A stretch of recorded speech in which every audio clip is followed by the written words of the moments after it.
Isang kaso ng pagkamatay sa kamandag ng king cobra ang kasalukuyang trending ngayon sa social media.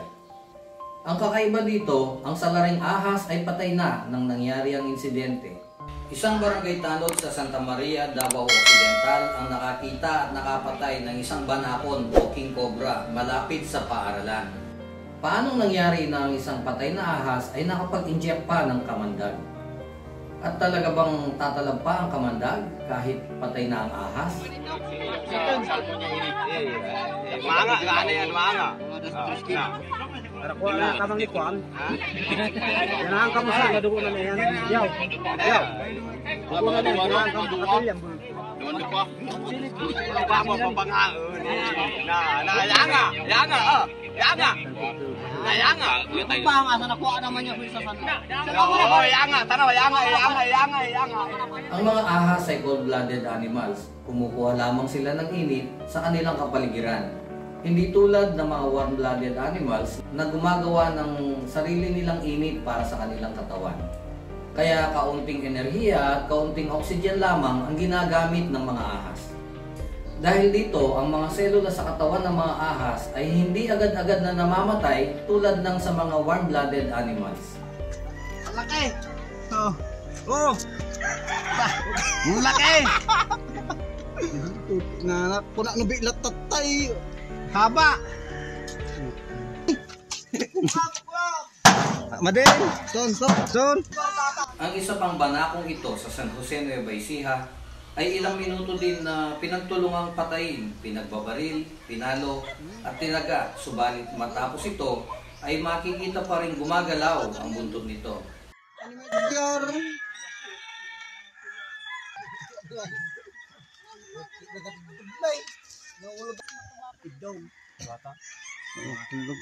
At habang hindi pa namamatay ang mga nasabing selula, ay patuloy nagagana ang reflexes ng patay na ahas.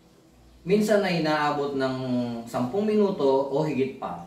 At sa mga minutong ito ay maaari pang mangagat at mag-inject ng kamandag ang ahas.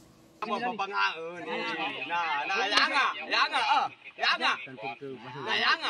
Pangasan ako naman niya sa sana. Oh, yanga, tanaw, yanga, yanga, yanga, yanga. Pero epektibo pa ba ang kamandag kahit patay na ang ahas? Sa video ay nakita naman po natin ang kasagutan. Epektibo siya tulad ng ini-inject ng buhay na ahas. Sa laboratorio ay inaabot kami ng ilang oras para mag-extract ng kamandag. Kaya oras ang lilipas bago ito mailagay sa freezer hanggang sa ma-freeze dry upang mapanatili ang bisa para sa matagalang paglalagak nito hanggang ito'y magamit sa paggawa ng antivenom. Oh. Laki. Nanak ko na nabilat tatay. Nini.